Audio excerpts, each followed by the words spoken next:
Karena aku seorang buruh pabrik dan suamiku PNS, aku direndahkan oleh ibu mertua, hingga akhirnya ku buat mereka menyesal telah menyia-nyiakanku. Aku, Aulia, duduk di depan mesin jahit tua di salah satu sudut pabrik tekstil. Suara deru mesin dan bisingnya percakapan para buruh menjadi latar belakang keseharianku. Pekerjaan ini mungkin terlihat sederhana bagi sebagian orang, tapi bagiku, ini adalah cara untuk membuktikan bahwa aku bisa mandiri. Sejak kecil, aku selalu tahu siapa aku sebenarnya. Aku adalah anak dari pemilik PT tempat aku bekerja sekarang. Namun, aku memilih untuk tidak mengungkapkan identitasku pada siapapun, termasuk keluargaku sendiri. Aku ingin diterima apa adanya, bukan karena status atau nama besar keluarga. Itulah alasan mengapa aku rela bekerja sebagai buruh pabrik, meski sebenarnya aku tidak perlu melakukannya.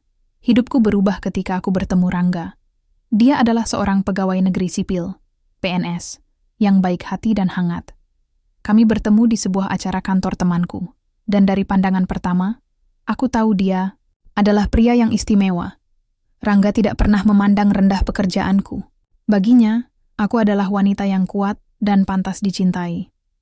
Namun, masalah mulai muncul ketika kami memutuskan untuk menikah. Ibu mertuaku, Bu Ratna, tidak pernah merestui hubungan kami. Sejak awal, dia sudah menentang pernikahan ini karena status ekonomiku yang rendah. Menurutnya, aku tidak cocok dengan Rangga, yang memiliki pekerjaan mapan dan masa depan cerah sebagai PNS. Anakku itu PNS, Nak. Kamu harusnya tahu diri, katanya suatu hari saat kami pertama kali bertemu setelah lamaran resmi. Matanya menyapu, tubuhku dari ujung kepala hingga ujung kaki, seolah-olah mencoba menemukan sesuatu yang bisa ia kritik. Kamu hanya buruh pabrik. Apa kamu bisa memberikan masa depan yang baik untuk anakku? Aku diam saja mendengar kata-katanya. Aku tahu Bu Ratna tidak akan pernah mengerti bahwa aku bekerja keras demi hidup mandiri dan menjaga harga diri. Tapi aku juga tidak ingin membuka rahasiaku padanya. Aku masih berharap bahwa suatu hari nanti, dia akan menerima aku apa adanya. Setelah pernikahan, aku pindah ke rumah Rangga. Rumah itu sederhana, tapi penuh dengan cinta. Rangga selalu mendukungku dan mencoba melindungiku dari omelan ibunya. Namun, tekanan dari Bu Ratna tidak pernah berhenti. Setiap kali aku datang ke rumah mereka, dia selalu menyindir tentang gajiku yang sedikit dan pekerjaanku yang tidak bergengsi. Meski begitu, aku tetap bertahan. Aku berusaha keras untuk membuktikan bahwa aku bisa menjadi istri yang baik bagi Rangga. Aku bekerja lebih giat di pabrik, bahkan kadang lembur demi membantu kebutuhan rumah tangga. Aku yakin, suatu hari nanti, Bu Ratna akan melihat usahaku dan menerimaku sebagai bagian dari keluarga. Namun, dalam hati, aku tahu bahwa perjalanan ini tidak akan mudah. Ada rahasia besar yang masih aku simpan rapat-rapat, dan aku takut jika rahasia itu terungkap, semuanya akan berubah. Untuk sekarang, aku hanya bisa berharap bahwa cinta Rangga cukup kuat untuk melawan semua tekanan dari ibunya. Hari-hariku sebagai istri Rangga tidak seindah yang kubayangkan. Meski aku dan Rangga saling mencintai, kehadiran Bu Ratna selalu membayangi kebahagiaan kami. Setiap kali aku berkunjung ke rumah mertua atau mereka datang ke rumah kami, omelan ibu mertua tentang pekerjaanku tidak pernah absen. Kamu ini buruh pabrik ya? Apa kamu bisa memenuhi kebutuhan keluarga dengan gaji sekecil itu? Tanya Bu Ratna suatu sore saat kami sedang makan bersama di rumahnya. Matanya menyipit, seolah ingin mengebor jiwaku dengan tatapannya yang tajam. Aku hanya tersenyum tipis, berusaha menahan amarah yang mulai mendidih dalam hati. Bu, saya bekerja keras untuk membantu keluarga.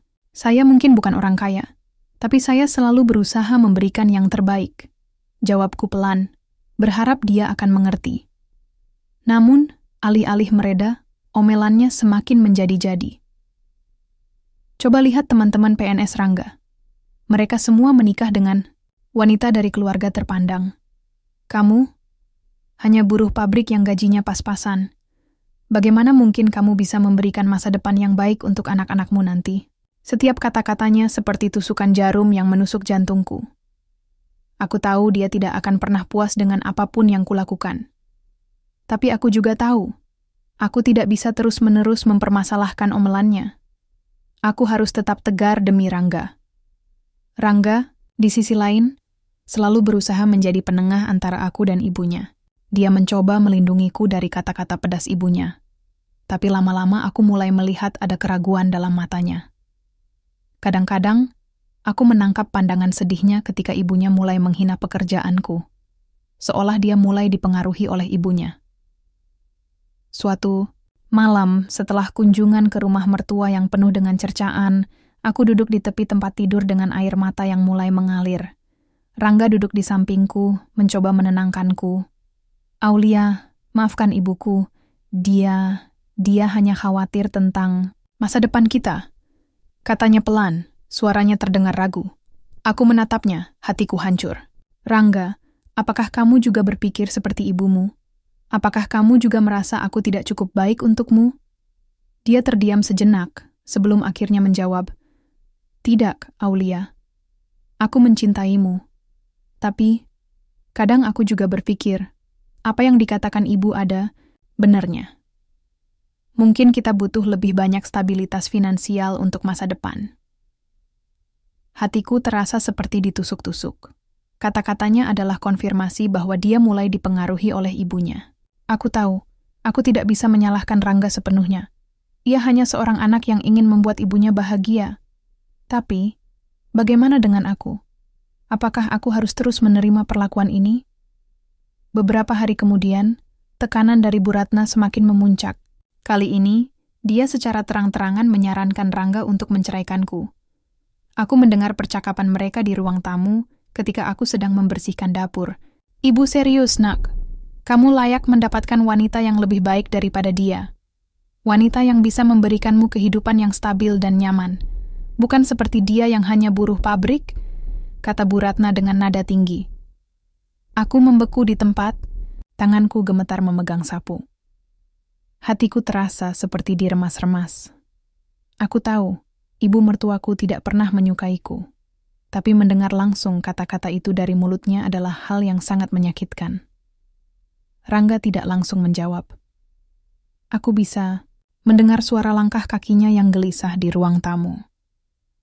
"Ibu, aku mencintai Aulia. Dia istriku.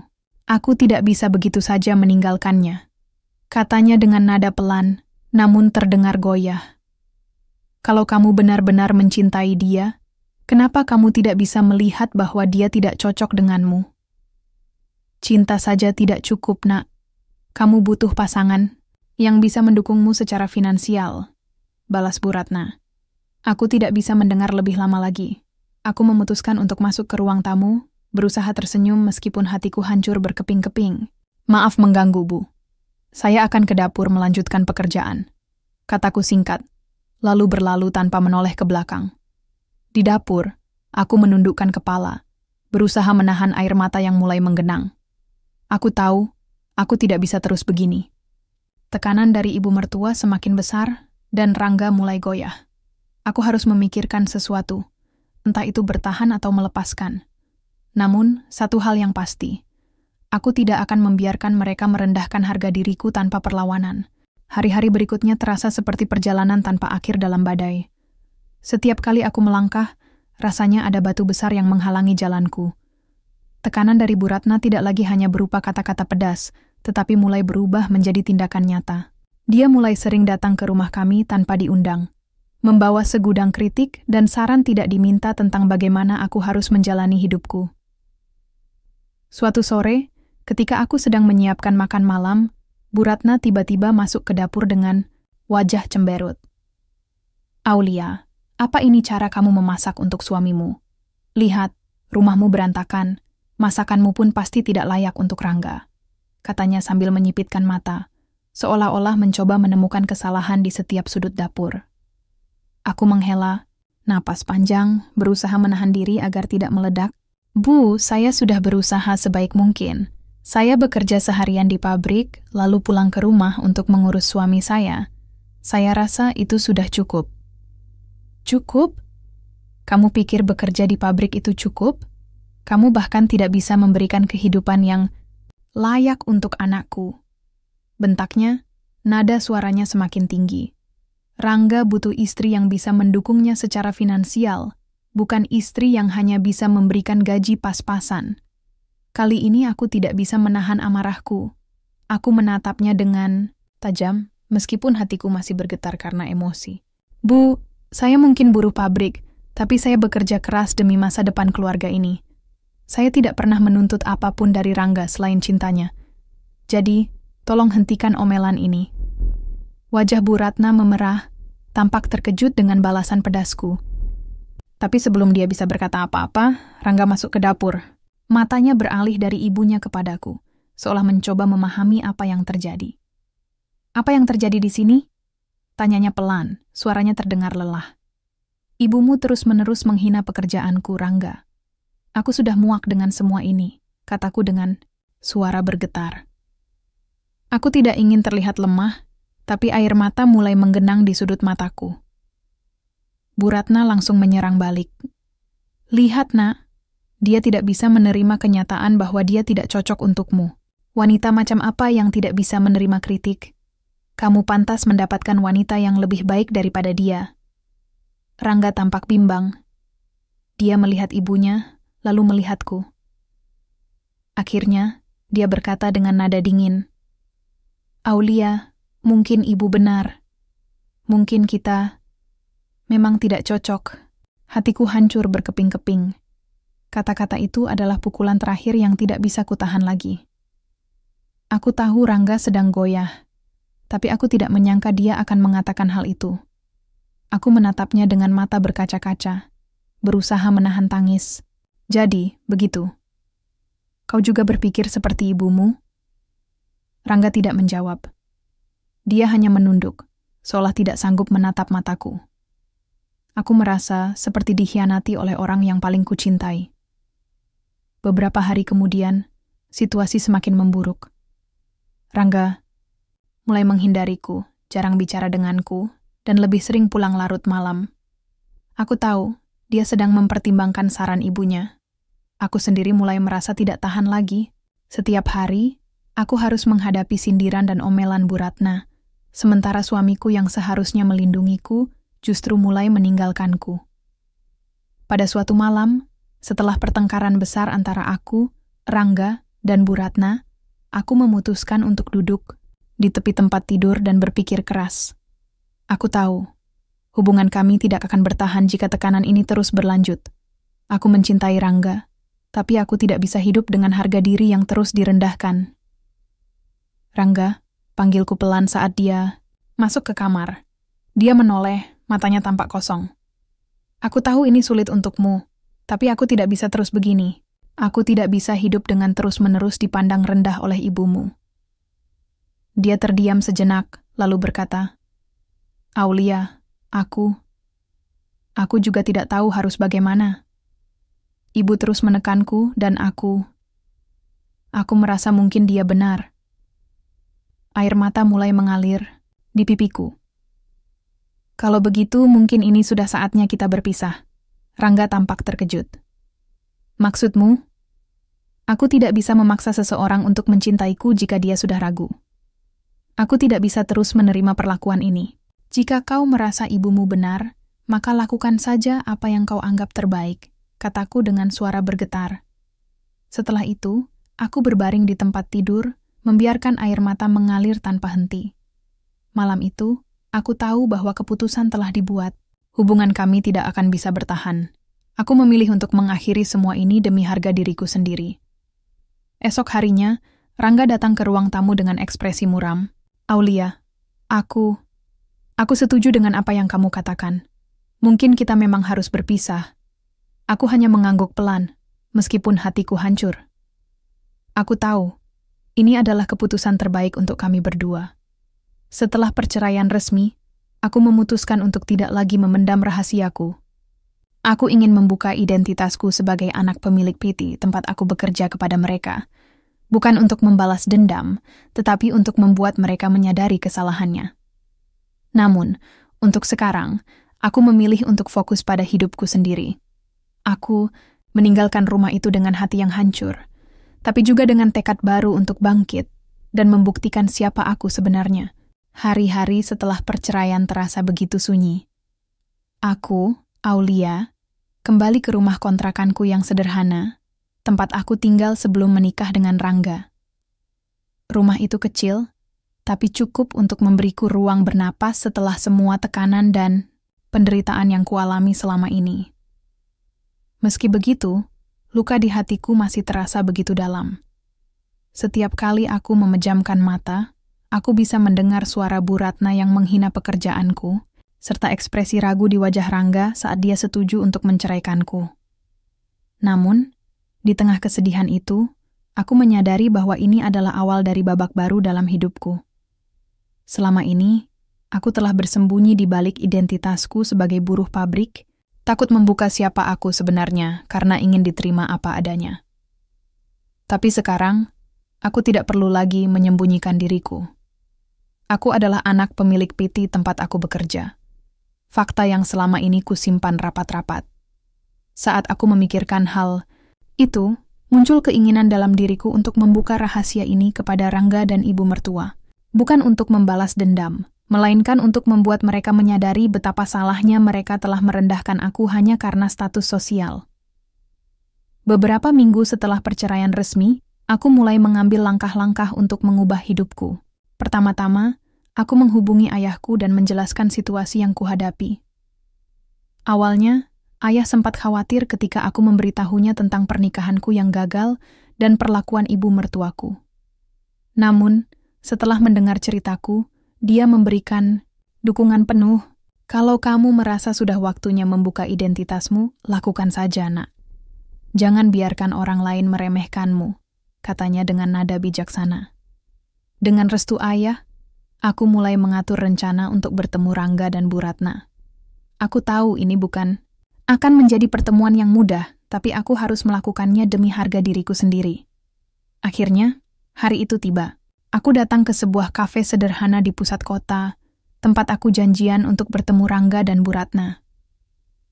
Aku memilih tempat ini karena suasana yang tenang, sehingga kami bisa berbicara tanpa gangguan. Ketika aku masuk ke kafe, mereka sudah ada di sana. Rangga tampak canggung, sedangkan Bu Ratna duduk dengan wajah dingin seperti biasa. Aulia, kata Rangga pelan saat aku duduk di depan mereka. Suaranya terdengar gugup, seolah-olah dia tidak yakin bagaimana harus bersikap. Aku tersenyum tipis, meskipun hatiku masih terasa sakit. Terima kasih sudah datang, kataku singkat. Aku tidak ingin membuang waktu dengan basa-basi. Aku langsung masuk ke inti pembicaraan. Ada sesuatu yang ingin aku sampaikan kepada kalian berdua, kataku dengan nada tegas. Mataku menatap lurus ke arah mereka, mencoba mencari reaksi di wajah mereka. Selama ini, aku menyembunyikan sesuatu dari kalian, sesuatu yang mungkin akan mengubah cara pandang kalian padaku. Bu Ratna langsung menyela dengan nada sinis. Apalagi? Apakah kamu akan bilang bahwa kamu punya utang besar atau semacamnya? Aku mengabaikan ejekannya dan melanjutkan. Sebelum menikah dengan Rangga, aku memang bekerja sebagai buruh pabrik. Tapi ada satu hal yang tidak pernah kukatakan. Aku adalah anak pemilik PT tempat aku bekerja. Ruang di sekitar meja itu tiba-tiba terasa hening. Rangga dan Bu Ratna saling berpandangan, tampak bingung sekaligus terkejut. Wajah Bu Ratna berubah pucat, sementara Rangga tampak seperti baru saja disambar petir. Apa maksudmu? Tanya Bu Ratna dengan suara bergetar. Maksudku persis seperti yang aku katakan. Jawabku dengan nada datar. Aku adalah anak pemilik PT tersebut. Aku bekerja sebagai buruh pabrik karena aku ingin diterima apa adanya, bukan karena nama besar keluargaku. Tapi ternyata, kalian tetap merendahkanku hanya karena pekerjaanku. Rangga akhirnya angkat bicara. Kenapa kamu tidak memberitahu aku sejak awal? Karena aku ingin dicintai apa adanya, Rangga. Aku tidak ingin hubungan kita dibangun atas dasar materi atau status sosial. Tapi nyatanya, bahkan dengan pekerjaan sederhana, aku tetap direndahkan oleh ibumu, dan pada akhirnya, olehmu juga, balasku dengan nada getir. Bu Ratna mulai panik. Tapi kenapa kamu tidak bilang apa-apa? Kami tidak tahu. Itulah intinya, Bu. Kalian tidak pernah benar-benar mencoba mengenal aku. Kalian hanya melihat pekerjaanku. dan langsung menilai, aku tidak layak untuk Rangga. Sekarang, ketika kalian tahu siapa aku sebenarnya, apa bedanya dengan sikap kalian sebelumnya? Tantangku. Rangga tertunduk, tidak mampu menatap mataku. Dia tampak hancur, seolah-olah baru menyadari betapa bodohnya dia selama ini. Sementara Ratna hanya bisa diam, wajahnya memerah karena malu. Setelah beberapa saat, aku bangkit dari kursi. Aku tidak datang ke sini untuk meminta maaf atau minta pengakuan. Aku hanya ingin kalian tahu siapa aku sebenarnya. Dan sekarang, aku akan melanjutkan hidupku tanpa kalian. Semoga kalian belajar dari kesalahan ini. Tanpa menoleh ke belakang, aku meninggalkan kafe itu. Di luar, aku merasakan udara segar menerpa wajahku. Untuk pertama kalinya sejak lama, aku merasa lega. Rahasiaku telah terbongkar, dan aku tidak perlu lagi menyembunyikan diriku. Namun, aku tahu bahwa ini bukan akhir dari segalanya. Ada banyak hal yang harus kulakukan untuk membangun kembali hidupku. Tapi setidaknya, sekarang aku bisa melangkah maju dengan kepala tegak. Beberapa bulan telah berlalu sejak pertemuan di kafe itu. Hidupku kini terasa jauh lebih ringan dan tenang. Setelah membuka rahasiaku kepada Rangga dan Bu Ratna, aku memutuskan untuk fokus pada diriku sendiri. Aku mulai bekerja lebih serius di PT milik ayahku, meski tetap mempertahankan pekerjaanku sebagai buruh pabrik. Kali ini bukan karena ingin menyembunyikan identitasku, melainkan karena aku benar-benar mencintai pekerjaan itu. Aku juga mulai mengambil kursus manajemen bisnis untuk mempersiapkan diri jika suatu hari nanti aku harus mengelola perusahaan. Namun, hidup tidak pernah sepenuhnya lepas dari masa lalu. Suatu sore, saat aku sedang pulang dari pabrik dengan motor kesayanganku, aku melihat dua sosok yang sangat kukenal di pinggir jalan. Mereka adalah Rangga dan Bu Ratna, sedang menaiki motor tua yang tampak kurang terawat. Mereka berhenti di sebuah warung kecil untuk membeli minuman, dan tanpa sengaja mata kami bertemu. Rangga langsung menoleh ke arahku, matanya melebar karena keterkejutan. "Aulia?"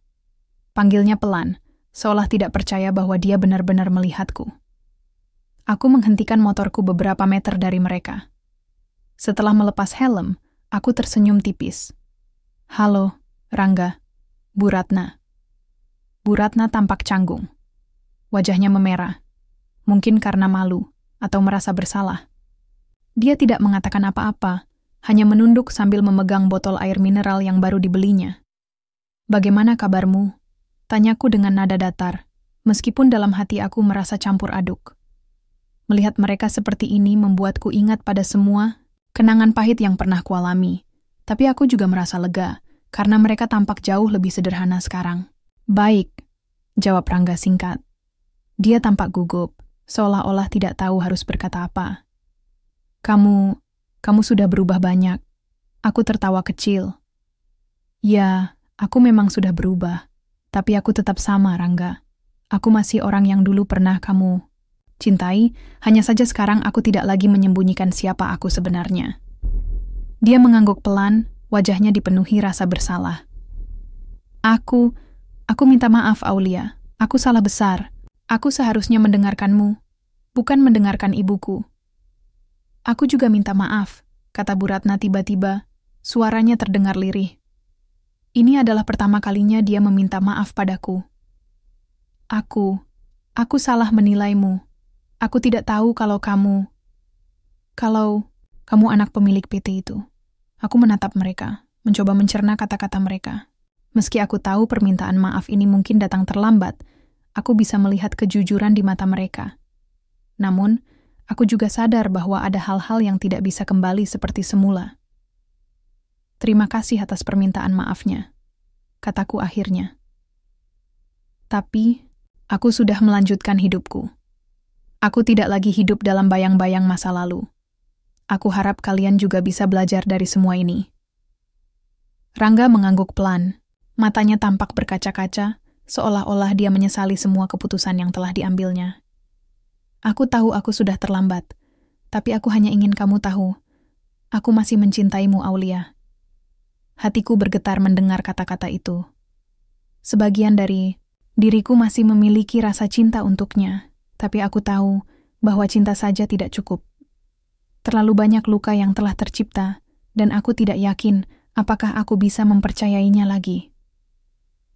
Rangga, kataku dengan nada lembut namun tegas. Aku juga pernah mencintaimu, tapi cinta kita hancur karena tekanan dari ibumu dan keraguanmu sendiri. Aku sudah move on, dan aku harap kamu juga bisa melakukan hal yang sama. Setelah itu, aku mengenakan helmku kembali. Aku tidak ingin memperpanjang percakapan ini lebih lama lagi. Ada bagian dari diriku yang masih merasa sakit, tapi aku tahu ini adalah langkah yang harus aku ambil demi masa depanku. Sebelum pergi, aku melihat sekilas ke arah Bu Ratna. Dia masih menunduk, tampak seperti wanita yang telah kehilangan segalanya. Aku tidak merasa dendam padanya, hanya kasihan. Dia telah menghabiskan begitu banyak waktu untuk merendahkan orang lain, tanpa menyadari bahwa dia sendiri sedang kehilangan apa yang paling berharga, hubungan dengan anaknya sendiri. Aku harap kalian baik-baik saja, kataku singkat, lalu menyalakan mesin motor. Tanpa menoleh ke belakang, aku melaju meninggalkan mereka. Di sepanjang perjalanan pulang, aku merenungkan apa yang baru saja terjadi. Pertemuan itu adalah penutup yang sempurna untuk babak lama dalam hidupku. Aku tidak lagi merasa marah atau benci terhadap mereka. Yang aku rasakan sekarang adalah ketenangan. Aku telah membuktikan siapa aku sebenarnya, dan aku telah melangkah maju tanpa beban masa lalu. Beberapa bulan setelah pertemuan tak terduga itu, hidupku telah berubah sepenuhnya. Aku, Aulia, kini menjalani kehidupan yang jauh lebih tenang dan penuh makna. Setelah memutuskan untuk fokus pada diriku sendiri, aku mulai meraih hal-hal yang sebelumnya hanya menjadi impian kecil di sudut hatiku. Aku tidak lagi bekerja sebagai buruh pabrik secara penuh waktu, meski sesekali aku masih datang ke sana untuk membantu teman-teman lama. Kini, aku lebih banyak terlibat dalam pengelolaan PT milik ayahku, belajar bagaimana menjalankan bisnis dengan bijaksana. Pagi itu, aku duduk di ruang kerjaku yang luas, menatap keluar jendela besar yang menghadap ke halaman pabrik. Dari sini, aku bisa melihat para pekerja yang sibuk bekerja, seperti dulu ketika aku masih menjadi salah satu dari mereka. Meskipun posisiku sekarang sudah jauh berbeda, aku tidak pernah melupakan akar-akarku. Aku selalu ingat bahwa kesederhanaan dan kerja keras adalah prinsip yang membuatku bertahan hingga saat ini. Hidupku kini dipenuhi oleh orang-orang yang benar-benar mencintaiku apa adanya. Ayahku bangga melihat perkembanganku, dan aku merasa semakin dekat dengannya. Teman-teman lamaku juga tetap mendukungku, bahkan setelah mereka tahu siapa aku sebenarnya. Mereka mengatakan bahwa aku tetap sama, tetap Aulia yang rendah hati dan berdedikasi tinggi. Namun ada satu hal yang masih sering muncul dalam pikiranku, Rangga. Meskipun aku telah move on dan tidak berniat kembali ke masa lalu, kadang-kadang aku masih memikirkannya. Apakah dia baik-baik saja? Apakah dia sudah menemukan kebahagiaannya sendiri? Aku tidak tahu jawabannya, dan mungkin aku tidak akan pernah tahu. Tapi yang pasti, aku tidak lagi merasa sakit atau marah ketika memikirkan tentang dia. Sebaliknya, aku merasa lega karena semua konflik itu telah berakhir. Aku telah memaafkan Rangga dan Bu Ratna, meskipun aku tahu hubungan kami tidak akan pernah sama seperti dulu. Suatu hari, aku menerima pesan singkat dari Rangga. Isinya hanya beberapa kata, tapi cukup untuk membuatku tersenyum tipis. Aku harap kamu bahagia, Aulia. Kamu pantas mendapatkan yang terbaik.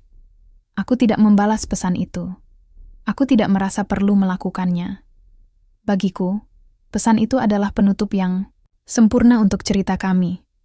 Rangga akhirnya menyadari kesalahannya, dan aku pun telah menemukan kedamaian dalam hidupku sendiri. Beberapa minggu kemudian, aku mendengar kabar bahwa Rangga telah pindah ke kota lain. Konon, dia memutuskan untuk memulai hidup baru di sana, jauh dari bayang-bayang ibunya. Kabar itu membuatku lega. Meskipun kami tidak lagi bersama, aku berharap dia menemukan kebahagiaannya sendiri. Saat ini, aku sedang mempersiapkan proyek baru di PT milik ayahku. Proyek ini bertujuan untuk meningkatkan kesejahteraan para pekerja pabrik, memberikan mereka pelatihan dan kesempatan untuk berkembang. Aku ingin membuktikan bahwa kesuksesan bukan hanya tentang uang atau status, melainkan tentang bagaimana kita bisa membantu orang lain untuk maju bersama-sama. Di malam hari, aku sering duduk di beranda rumahku yang baru, menikmati angin malam yang sejuk. Kadang-kadang, aku merenung tentang perjalanan hidupku. Dulu, aku adalah wanita sederhana yang direndahkan karena pekerjaanku. Sekarang, aku adalah seorang pemimpin yang dihormati. Tapi aku tetap memegang teguh nilai-nilai yang sama. Kerja keras, kesederhanaan, dan harga diri. Aku tahu, hidup tidak selalu mudah. Ada banyak tantangan yang harus dihadapi, dan ada banyak keputusan sulit yang harus diambil. Namun, aku juga tahu bahwa setiap langkah yang kita ambil, baik itu benar atau salah, adalah bagian dari proses untuk menjadi versi terbaik dari diri kita sendiri. Akhirnya, aku merasa puas dengan hidupku sekarang. Aku tidak lagi mencari validasi dari orang lain. Aku tahu siapa aku, dan aku bangga dengan diriku sendiri. Aku telah melewati badai, dan kini aku bisa melihat pelangi di ujung jalan.